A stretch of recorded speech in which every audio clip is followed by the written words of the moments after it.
Ready for a wild ride from ancient Rome to modern-day Italy? Buckle up because we're diving deep into the land of pasta, passion, and plenty of political intrigue. Our journey begins with ancient Rome, where toga parties were all the rage. Picture it. Gladiators battling ferociously in the Colosseum. The air thick with the cheers of spectators who were more bloodthirsty than your average reality TV show audience. Julius Caesar, the man, the myth, the legend, was busy expanding the Roman Empire to the point where it seemed like there was no stopping it. Rome was the original superpower, giving us roads that stretched for miles, aqueducts that brought fresh water to the masses, and, of course, Latin, the language that would later become the bane of many a student's existence. These guys were the original empire builders, laying down the groundwork for modern civilization. The grandeur of Rome, with its majestic temples, bustling forums, and intricate legal systems, was unmatched. It was a time of emperors like Augustus, who brought peace through the Pax Romana, and madmen like Nero, who allegedly fiddled while Rome burned. And let's not forget the philosophers and poets like Virgil and Cicero, whose works would influence generations to come. Rome wasn't built in a day, but it sure did fall spectacularly. It was a time of emperors, epic battles, and plenty of drama. Remember, this is the place where ET2, brute, became a catchphrase. But all good things must come to an end. The Roman Empire fell faster than a poorly made pizza crust. Barbarian invasions, economic troubles, and internal corruption brought Rome to its knees. Imagine the chaos. One day, you're living in the most advanced civilization on Earth, and the next, you're dealing with a bunch of Visigoths who have no respect for your nice, orderly streets.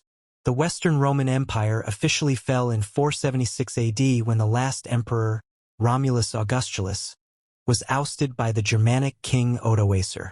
This marked the beginning of the Middle Ages, a time of feudal lords, knights, and endless power struggles. Fast forward a few centuries, and we enter the Renaissance, a period where Italy decided to throw off the gloom of the Dark Ages and get back to being awesome. Picture Florence, Venice, and Milan, cities that became the beating hearts of art, science, and culture. This was the age of Leonardo da Vinci, who wasn't just a painter but also a scientist, inventor, and all-around genius.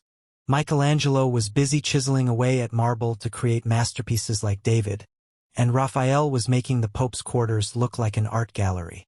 And who could forget Dante, whose Divine Comedy was anything but comedic but gave us a vivid tour of heaven, hell, and everything in between. The Renaissance was like a cultural explosion, a rebirth of human creativity and intellect that spread across Europe like wildfire. This era saw the rise of powerful families like the Medicis, who were patrons of the arts and wielded significant political power. It was a time of exploration and discovery, with figures like Marco Polo venturing to distant lands and bringing back tales that would fuel Europe's imagination for centuries. Now, let's talk about the unification of Italy, a saga filled with intrigue, rebellion, and a lot of mustaches.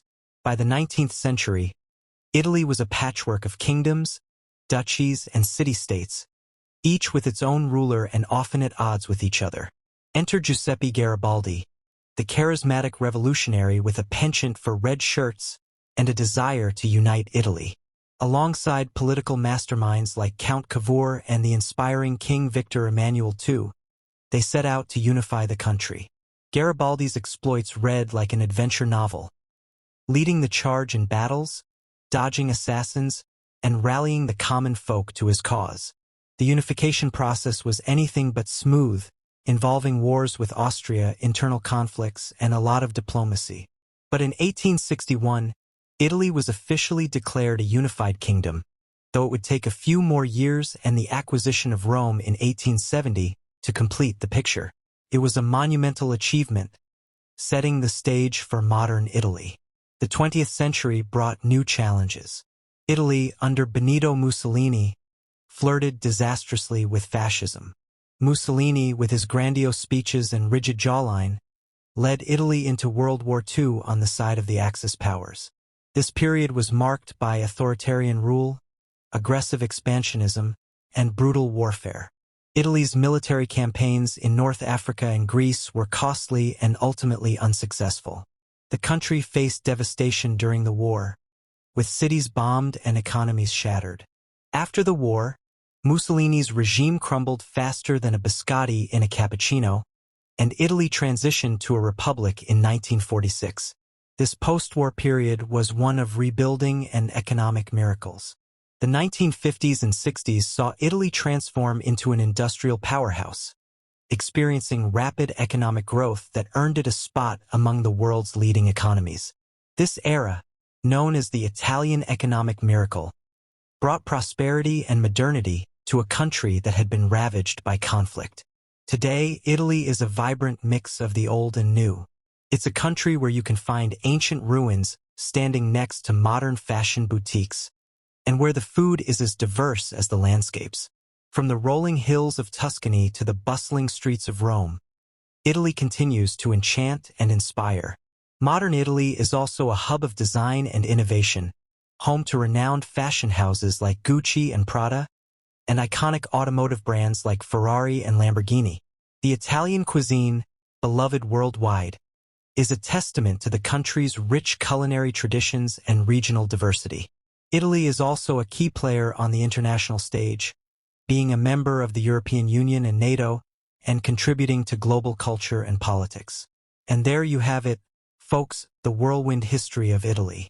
From the grandeur of Rome to the artistic brilliance of the Renaissance, the dramatic unification, and the turbulent 20th century, Italy's story is one of resilience, creativity, and enduring charm. So next time you enjoy a slice of pizza or a scoop of gelato, remember, you're tasting a piece of history. Thank you for joining me on this journey through time. If you enjoyed this ride, don't forget to like, share, and subscribe. Arrivederci.